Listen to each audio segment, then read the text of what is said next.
Hello, this is Milena again. Today's topic is psychopaths in our society.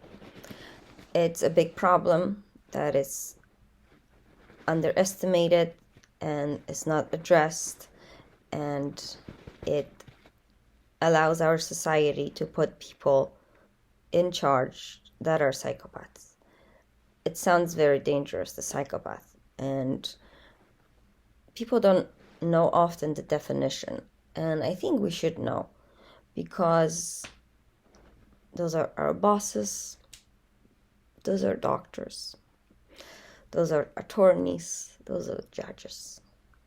Because one of their traits is they like control and they like to be superior and they're intelligent. Their brain is constructed differently. Some of them have some traits, and then it's because family influence, usually the parent that's a psychopath or other mental health disorders, will raise the psychopath. Psychopath itself, it's not a diagnosis. The diagnosis is antisocial personality disorder, and that includes psychopaths, and that includes we also have sociopaths who they are more recognizable. They have difficulty leading their normal life. They're more erratic and you can spot them. The psychopaths, on the other hand, are difficult to spot, but they can be spotted if you have the right tools. And they can live in society and they can be around you. 1% of people is psychopath. Maybe not a lot, but it is, because these people hold high power positions and they affect your life. Example is our President Trump. Another example is Governor Cuomo. These people have, and that's per definition, no remorse. They don't take ownership. They don't have any problem hurting other people. And they don't feel bad about it. Also, they don't have empathy. A narcissist, often lately. I am a part of a support group, Divorcing Covert Narcissist, on Facebook. And I talk to people there that have experienced narcissistic abuse. And they share similar stories of how cruel and manipulative and disgusting the narcissist can be. Every psychopath is a narcissist, but not every narcissist is a psychopath. My psychopath is narcissistic. I was suspecting him of psychopathy, but even being a health professional, I had a hard time depicting that. And also the humble I am and not wanting to bring people, I didn't want to say that. I wanted the professional to figure that out. And they did. I was able to get my psychopath to be evaluated. And that's not easy. To get them to mental health professional, it's very hard because they don't want to get evaluated. They know.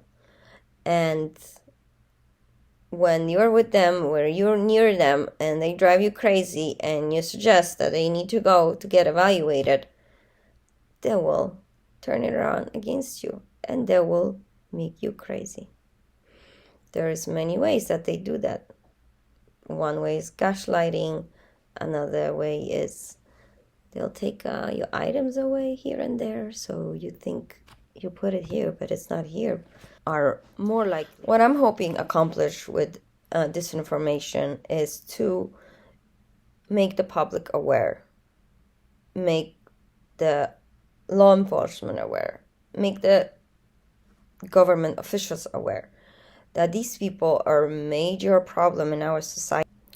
So psychopaths lie. Psychopaths like to torture you.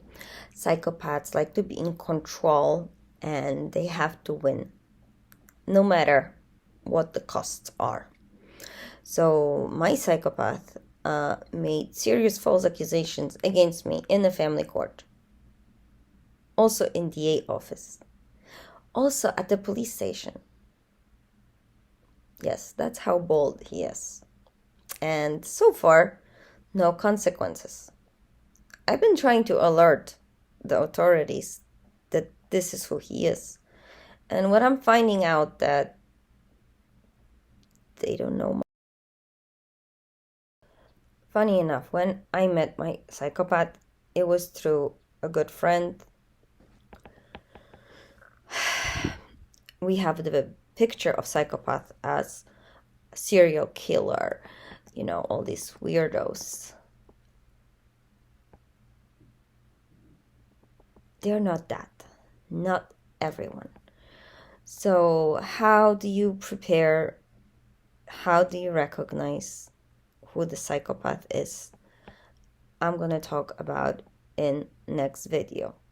If there's an interest on the topic, please like. How to spot psychopaths. It's not easy. I've been living with one for 3 years. I have a child with one.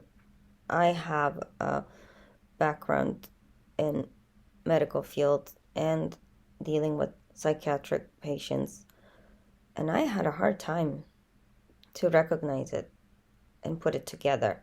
So I hope having the tools that I want to provide, you will have easier times to identify it, to pinpoint it, and run. They are not going to get help.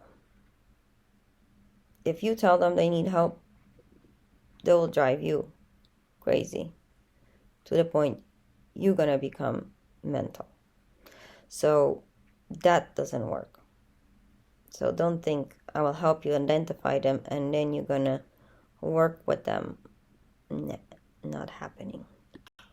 I will say about my example of my psychopath, there was a red flags, and they tend to pick kind and loving personalities, people that will forgive them a lot, people that they can push, people that will try to help them. They especially like empathetic people. So if you have those qualities, you are their target. They also like good-looking people. So they will pursue those people because if they have a good-looking person next to them, they will feel better. Their ego is boosted. They want to show up with nice stuff, nice cars, nice houses, nice boyfriend, girlfriend. Things progressed when I was pregnant, so I kind of knew that I'm kind of stuck with him, so he could do whatever. Sometime he told me that one way to get abortion is to push your girlfriend down the stairs, and I was standing near stairs in his house. So that was scary. That was weird.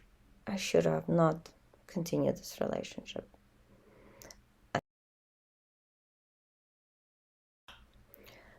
What I would suggest is definitely we should keep track of these people. Definitely we should know who they are. We should screen for risks. If children are diagnosed early, there's a chance to mediate this evil and make them semi-normal members of society. Does anybody screen it? No, it wouldn't cost that much. All the losses they cause and the damages, it costs life, it costs multi-million dollars.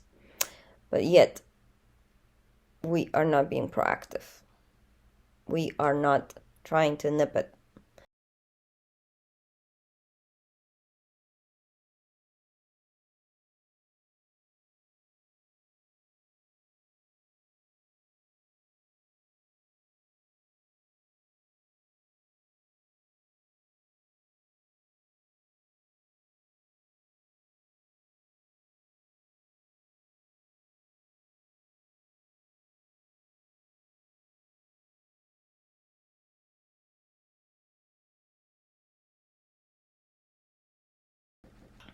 we also have sociopaths who